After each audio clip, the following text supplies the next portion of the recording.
കേരളത്തിലെ മനകളെക്കുറിച്ചുള്ള പഠനം തുടങ്ങിയിട്ട് 15 വർഷമായി. ഓരോ മനയെയും കുറിച്ച് പഠിച്ചു തീരുമ്പോൾ പിന്നെയും അറിയാൻ കുറേ കാര്യങ്ങളുണ്ടെന്ന് ബോധ്യമായി. തുടർന്ന് കാണുന്ന ഓരോ മനയുടെയും ദൃശ്യങ്ങൾ വിശദമായി ഒപ്പിയെടുത്ത് മനയാത്രകൾ എന്ന പേരിൽ ഒരു വീഡിയോ ഡോക്യുമെൻ്ററി തയ്യാറാക്കുകയാണ്. അതിൻ്റെ സീരീസിന് തുടക്കം കുറിക്കുന്നത് പാലക്കാട് ജില്ലയിലെ പട്ടാമ്പിക്കടുത്ത് തിരുമിറ്റക്കോട് പഞ്ചായത്തിലെ ചാത്തന്നൂർ ഗ്രാമത്തിലെ കക്കാട്ട് മനയിൽ നിന്നാണ്. കാഴ്ചയിലും നിർമ്മിതിയിലും ധാരാളം സവിശേഷതകളുള്ള സൗന്ദര്യങ്ങളുള്ള ഒരു മനയാണ് കക്കാട്ട് മന.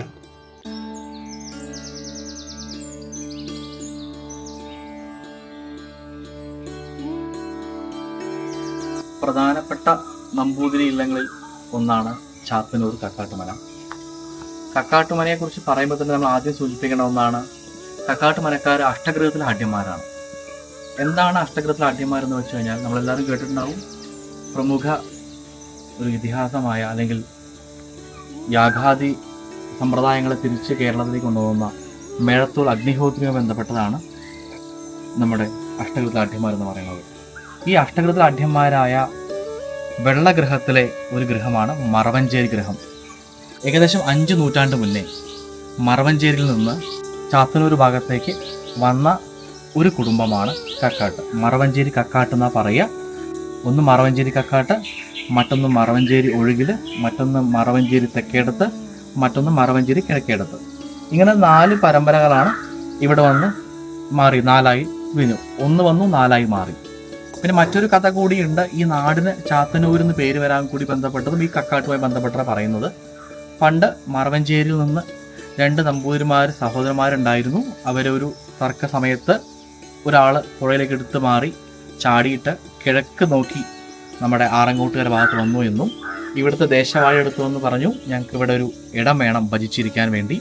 അപ്പോൾ അദ്ദേഹം ആ നാടുവഴി ഒരു ചാത്തൻ ഉണ്ടാക്കണ, ചാത്തൻ എടുക്കുന്ന എത്രയാണ്, ചാത്തൻ വെച്ചാൽ അയ്യപ്പനെ ഉദ്ദേശിക്കണ, ചാത്തനാൽ കഴിയുന്ന എത്ര ഇടമാണോ ഉള്ളത് അത് നിങ്ങൾ എടുത്തോളൂ പറയുകയും ആ ചാത്തൻ ഒരു ദിവസം കൊണ്ട് നൂർന്ന ഊരാണ് പിന്നീട് ചാത്തന്നൂറായി മാറിയതെന്നും അതിൻ്റെ അവകാശികളായി കക്കാട്ട് മനക്കാർ മാറിയെന്നും ഐതിഹ്യം പറയുന്നു. അങ്ങനെയാണ് ഈ ചാത്തന്നൂരിന് ആ പേര് വരാൻ കാരണമെന്നാണ് പറയുന്നത്. കാട്ടുമനയുടെ തറവാട് എന്ന് പറഞ്ഞ് നാം ഇന്ന് കാണുന്നത്, അത് സത്യത്തിൽ തറവാടും ഇപ്പോൾ കുളപ്പര മാളികയും പത്തായപ്പരയും അടങ്ങുന്ന അത് 3 ചേർന്ന് ഒറ്റ കെട്ടിടമായിട്ടാണ് എൻ്റെ ഓർമ്മയിലൊക്കെ ഉള്ളത്. അതായത് ഒരു ഭാഗത്ത് നിന്ന് മഴ നനയാതെ തന്നെ വീടിൻ്റെ മറ്റു ഭാഗത്തേക്ക് എത്താൻ പറ്റുമായിരുന്നു. പക്ഷെ ചില പ്രത്യേക സാഹചര്യങ്ങളിൽ അതിൻ്റെ ഒരു ഭാഗം പൊളിച്ചെടുക്കുകയും പിന്നീട് കുളത്തിൻ്റെ ഭാഗവും വേറെയായിട്ട് മാറുകയും ചെയ്തിരുന്നു. ഏത് മനയുടെയും ഭംഗി വരുന്നത് ആ മനപ്പറമ്പും പത്തായപ്പുരയും കുളവും എല്ലാം ചേർന്നിട്ടാണ്. ഇവിടെ കക്കാട്ടുമനയുടെ പ്രധാന ആകർഷണം ഈ പത്തായപ്പുരയാണ്. വളരെ നല്ല രീതിയിൽ ഇപ്പോഴും അതിനെ പരിപാലിക്കുന്നുണ്ട് എന്നുള്ളതാണ്. കിഴക്ക് ഭാഗത്ത് പരന്നു കിടക്കുന്ന വയലേലകൾക്ക് അരികിലായിട്ടുള്ള ഈ പത്തായപ്പുര വാസ്തു ഭംഗി കൊണ്ടും പരിസര രസങ്ങൾ കൊണ്ടും മികവുറ്റതാണ്. പത്തായപ്പുരയുടെ അരികിലൂടെ നമുക്ക് മനയുടെ കുളപ്പുരയിലേക്ക് എത്തിച്ചേരാവുന്നതാണ്. അത്രയും വിസ്തൃതമായ ഈ കുളം ഈയിടെ നല്ല രീതിയിൽ കുളപ്പുരയും പടവുകളെല്ലാം ഭംഗിയായി പുനർനിർമ്മിക്കുകയുണ്ടായി.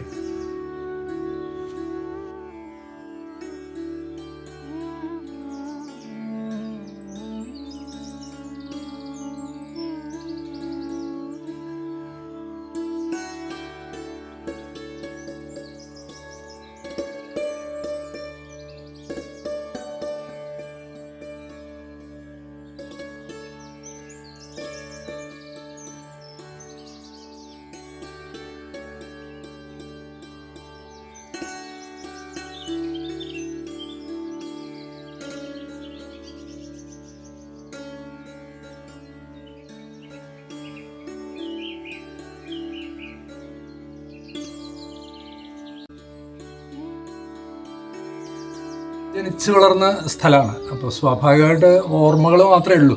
ഇവിടെ വരുന്നത് ഇപ്പോൾ എത്ര അകലെ ജീവിച്ചാലും തിരിച്ചു വരുമ്പോൾ നമ്മൾക്ക് നമ്മുടെ സ്ഥലത്തെത്തി എന്നുള്ളൊരു ഫീലിംഗ്. ജീവിതത്തിലെ ആദ്യത്തെ 10-20 കൊല്ലമാണ് നമ്മളെ ഊട്ടി ഉറപ്പിക്കുന്നത്. അങ്ങനെ ഞങ്ങളൊക്കെ ഒന്നിച്ച് വളർന്ന ഒരു കൂട്ടുകുടുംബ സമ്പ്രദായത്തിലാണ് ഇവിടെ ഉണ്ടായിരിക്കുന്നത്. അപ്പോൾ പത്തായപ്പുരയിൽ കുറേ ആൾക്കാർ, ഇവിടെ കുറേ ആൾക്കാർ. സംരക്ഷിക്കപ്പെടുന്ന മനകൾ കാണാൻ പോകുന്നത് ഇത്തരം പഴമയുടെ കാഴ്ചകൾ കാണാനും ആസ്വദിക്കാനുമാണ്. ഈ അടുക്കള കിണറും മരക്കപ്പിയും കയറും തൊട്ടിയും എല്ലാം കാണുമ്പോൾ ഈ ചെങ്കല്ല് പടുത്ത ചുമരുകളും ഓടും പച്ചപ്പും എല്ലാം കാണുമ്പോൾ വല്ലാത്തൊരു അനുഭൂതിയാണ്. കക്കാട്ടുമനയിൽ ഇതെല്ലാം നമുക്കൊന്നിച്ച് ലഭ്യമാണ്.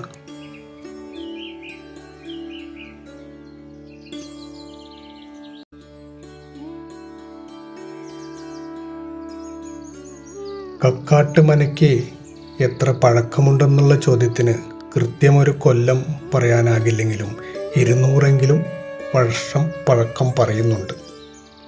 പലകാല നിർമ്മിതികളും നവീകരണങ്ങളും ഈ മനയിൽ കാണാം. എങ്കിലും അകത്തളത്തിലെത്തുമ്പോൾ, തെക്കിനിയിൽ ഇങ്ങനെ ഇരിക്കുമ്പോൾ നടുമുറ്റത്തിൻ്റെ കാഴ്ച അത് അനിർവചനീയമാണ്.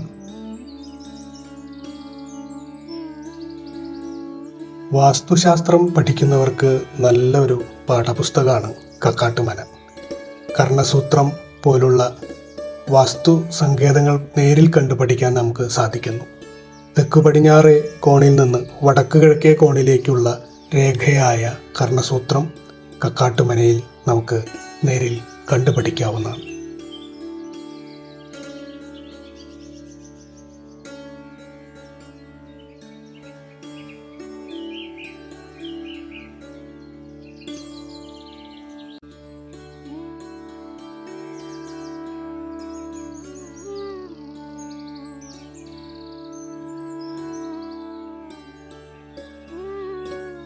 കൂട്ടുകുടുംബ വ്യവസ്ഥ നിലനിന്നിരുന്ന കാലത്ത് കുടുംബാംഗങ്ങൾ ഒന്നിച്ച് താമസിക്കാൻ സൗകര്യം കിട്ടിയിരുന്ന പാർപ്പിടങ്ങളാണ് നാലുകെട്ടുകൾ.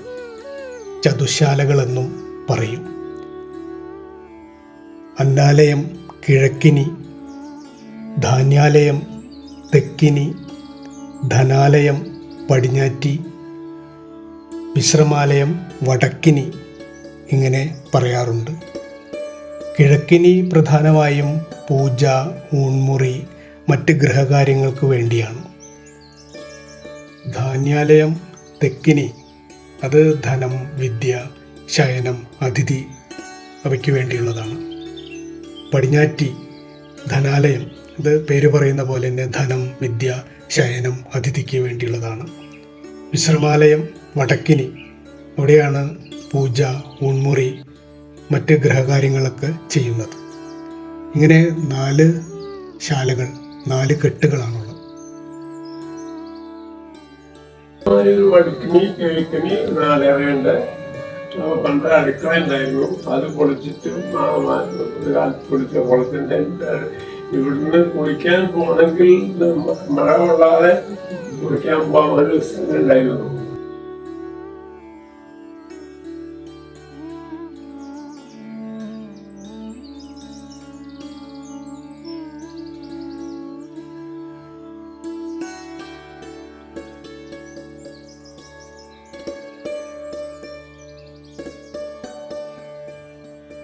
കക്കാട്ടുമനയ്ക്ക് പ്രധാനമായിട്ട് 3 നിലകളാണുള്ളത്. പഞ്ചായത്തിൻ്റെ രേഖകളിൽ 10,500 സ്ക്വയർ ഫീറ്റോളം വിസ്തീർണം കാണുന്നുണ്ട്. താഴത്തെ നിലയിൽ 7 മുറികളും തൊട്ടുമുകളിലെ നിലയിൽ 3 മുറിയും അതിൻ്റെ മുകളിലും 3 മുറിയുമാണുള്ളത്.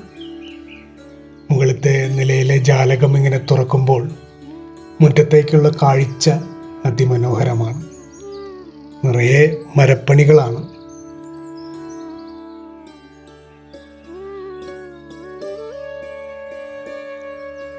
പഴയകാല ഗൃഹനിർമ്മാണ രീതികൾ നേരിൽ കാണാൻ കക്കാട്ട് മനയിൽ വന്നാൽ മതി.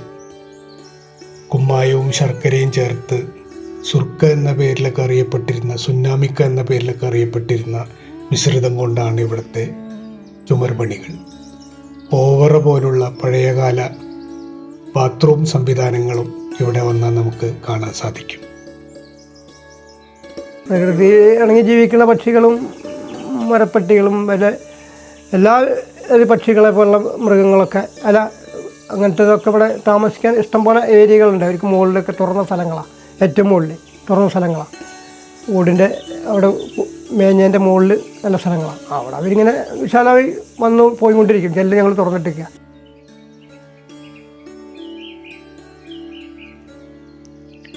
എല്ലാത്തരം സംസ്കാരങ്ങളെയും സ്വീകരിക്കുന്ന, അത്രയും വിസ്താരമുള്ള ചിന്തകളുള്ള ഒരുപാട് മനുഷ്യർക്ക് ജന്മം നൽകിയ മനയാണ് കക്കാട്ട്. ശാസ്ത്രം മുതൽക്ക് കല വരയ്ക്കും പ്രശസ്തി നേടിയ ഒരുപാട് പേര് കക്കാട്ട് മനയിലെ അംഗങ്ങളാണ്.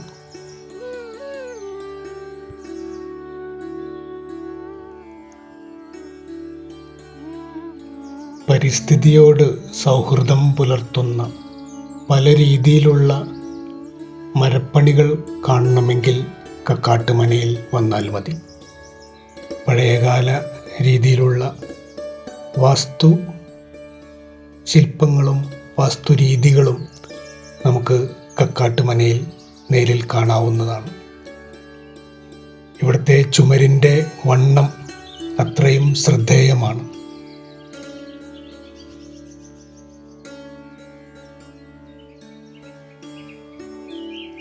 ഏത് മനയുടെയും പ്രധാന ആകർഷണം നടുമുറ്റമാണ്. കക്കാട്ട് മനയുടെ നടുമുറ്റം അത്രയും സുന്ദരമാണ്.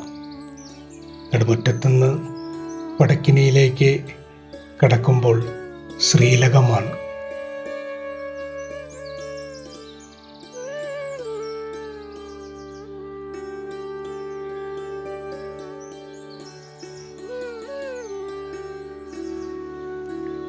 വടക്കിനിയുടെ വാതിൽ തുറന്ന് നേരെ നമുക്ക് മുറ്റത്തേക്ക് കടക്കുമ്പോൾ അവിടെ തന്നെയാണ് പാമ്പിൻകാവിലെ അമ്പലത്തിൽ അയ്യപ്പനെയും ചുറ്റും ഭൂതഗണങ്ങളെയും വെച്ചിട്ടുള്ള പ്രതിഷ്ഠ. നാഗക്കാവിൽ വർഷത്തിൽ പൂജയുണ്ട്.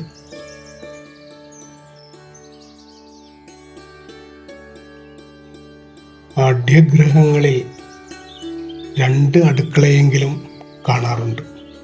സ്വാഭാവികമായും മേലടുക്കുകളെ ഊണുമുറികളായും ഉപയോഗപ്പെടുത്തിയിരുന്നു. കിണർ ഈശാനകോണിനടുത്ത് അല്ലെങ്കിൽ അഗ്നികോണിനടുത്തോ ആയിരിക്കും.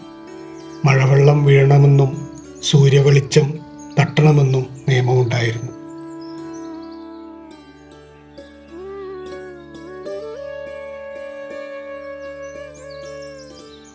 കക്കാട്ടുമന എന്നത് കേവലം ഒരു ഇല്ലപ്പേര് മാത്രമല്ല, നാടിനും നാട്ടുകാർക്കും വേണ്ടി അത്രയും സാമൂഹ്യ പ്രതിബദ്ധത പുലർത്തിയിരുന്ന ഒരു ഇടം കൂടിയാണ്. തിരുമിറ്റങ്കോട് പഞ്ചായത്തിലെ ചാത്തന്നൂരിൽ നിൽക്കുന്ന കക്കാട് മനയെ പറ്റി പരാമർശിക്കാതെ തരമില്ല. ചാത്തന്നൂർ ഉള്ള കക്കാട് മന വക ജന്മം ഭൂമിയിൽ നിന്ന് 18.84 ഏക്കർ സ്ഥലം 1948 മലബാർ ഡിസ്ട്രിക്ട് ബോർഡിന് ഈ സ്കൂളിൻ്റെ ആവശ്യാർത്ഥം നിരുപാധികം വിട്ടുകൊടുക്കുകയാണ്. 1 രൂപ പോലും പ്രതിഫലം പറ്റാതെ നിരുപാധികം വിട്ടുകൊടുക്കുകയാണ്. കക്കാട്ടുമനയിൽ നിന്ന് തിരികെ പോരുകയാണ്. മന എന്ന വാക്കിന് മനസ്സുമായി വലിയ ബന്ധമുണ്ട്. മനസ്സ് നിറയ്ക്കുന്ന ഒരു പരിസരമാണ് മനപ്പറമ്പും മനയും. എത്ര കണ്ടാലും മതി വരാത്ത, ഇനിയും ഇനിയും തിരികെ വരണമെന്ന് മനസ്സ് മന്ത്രിക്കുന്ന ഒരിടമാണ് കക്കാട്ടുമന.